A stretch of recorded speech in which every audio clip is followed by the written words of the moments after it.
नमस्कार. माय महानगरच्या लाईव्ह मध्ये मी वैभव पाटील आपलं स्वागत करतो. आपण पाहतो सध्या आपण गोरेगावच्या दिंडोशी परिसरामध्ये आहोत. दिंडोशी परिसरामध्ये काल मध्यरात्री 2 वाजताच्या सुमारास 2 गटामध्ये भीषण राडा झाला आणि त्या राड्यानंतर संपूर्ण परिसरामध्ये एक भीतीदायक वातावरण निर्माण झालं होतं.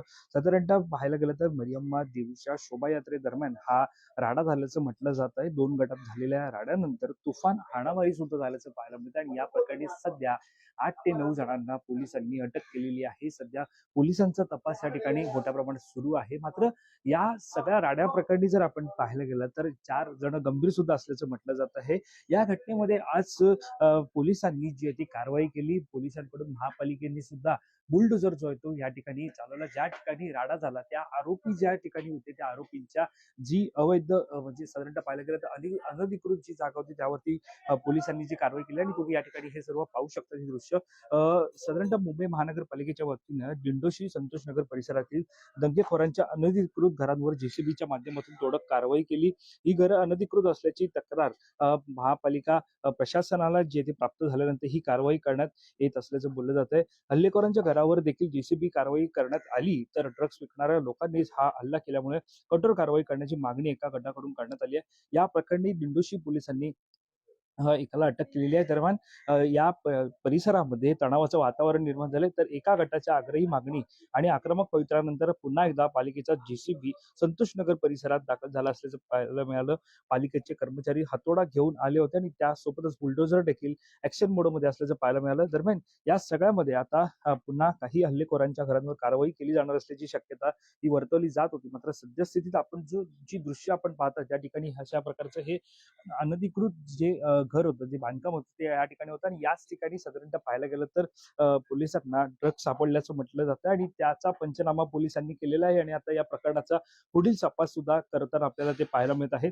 सध्या या प्रकरणाला आता या प्रकरणाचा तपास करत असताना एकंदरीत एक नववळण सुद्धा जे ते प्राप्त झाले ते म्हणजे जे आता दृश्य तुम्ही या ठिकाणी पाहतात हे याच ठिकाणी तो अशा प्रकारे अनधिकृतरित्या हे घर होतो आणि ज्या ठिकाणी आता महापालिकेनं कारवाई केल्याचं पाहायला मिळत आहे. या सध्याची ही जर दृश्य आपण पाहिली तर या ठिकाणी आपल्याला एक पत्रा पाहायला मिळत आहे जो असा घरासाठी जे पत्रा शेड पाहायला मिळत आहे बांबूंच्या लोखंडी बांबूंच्या सहाय्याने या ठिकाणी जी जागा येण्या जाण्याची जागा होती त्या ठिकाणी अशा प्रकारची खोली तयार करण्यात आली होती आणि त्या ठिकाणी पालिकेची ही तोडक कारवाई आपल्याला पाहायला मिळत आहे. गादी असेल त्यानंतर पिंजरे असतील त्यानंतर संपूर्ण परिसर आपण पाहायला गेलं तर ह्यामध्ये कपाट सुद्धा असेल ते सुद्धा पाहायला मिळतं आणि अशा प्रकारचं हे जशा प्रकारचं अनधिकृतरित्या अशा प्रकारचं हे संपूर्ण आपण पाहतो या ठिकाणी ही कारवाई महापालिकेची आपल्याला या ठिकाणी पाहायला मिळत आहे. यासोबतच जर आपण पाहायला गेलं तर या ठिकाणी हा संपूर्ण परिसर सध्या पोलिसांकडून या ठिकाणी ही आपल्याला कारवाई झाल्याचं जे ते या ठिकाणी पाहायला मिळत आहे. सकाळपासूनच या राड्यावरती संपूर्ण पोलीस असतील किंवा महानगरपालिका असतील त्यांचं लक्ष आपल्याला या ठिकाणी पाहायला मिळत आहे. सध्या या प्रकरणी आपण पाहायला गेलं तर 8 ते 9 जणांना पोलिसांनी ताब्यात जे ते घेतलेलं आहे.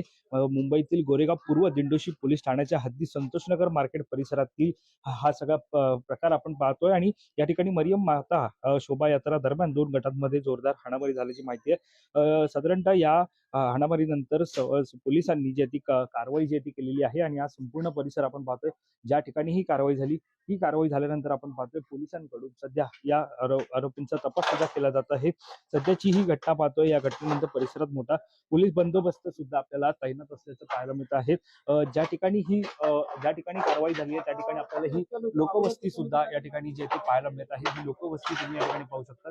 लोकवस्ती सुद्धा आपल्याला जे ती पाहायला मिळते. मात्र सध्या पोलिसांकडून इकडे कारवाई जी ती करण्यात आलेली आहे आणि यानंतर आपण पाहायला गेलं तर दिंडोशी पोलीस या सगळ्या प्रकरणाचा तपास जो आहे तो करत आहेत आणि तपास करत असताना या ठिकाणी सध्या जो काय राडा घडला जी काय महापालिकेनं या ठिकाणी कारवाई केली या कारवाईनंतर साधारणतः या ठिकाणी मोठ्या प्रमाणात सध्या संपूर्णपणे सध्या तपास जो आहे तो सुरू आहे आणि आता जो परिसर तुम्ही या ठिकाणी पाहतात मी कॅमेरामॅनना सांगू इच्छितो की तुम्ही हा जो परिसर या ठिकाणी पाहता ज्याच ठिकाणी आपल्याला जी संपूर्ण परिसर पाहतो आपण या ठिकाणी आपल्याला कारवाई झाल्याचं सुद्धा पाहायला मिळत आहे. पोलीस सध्या या घटनेचा अधिक तपास करत आहे. सध्या पोलिसांच्या ताब्यामध्ये 8 ते 9 जण या प्रकरणी असल्याचं पाहायला मिळत आहे.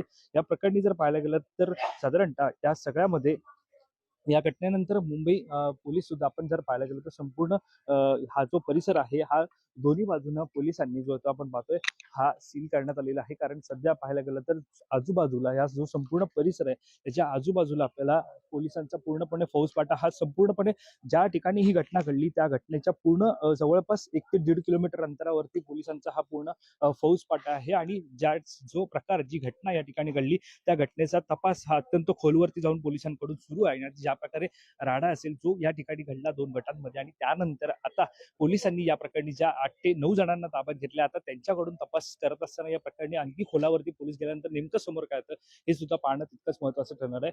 कॅमेरा पर्सन अवधेश कोरीसह मी वैभव पाटील, मुंबई.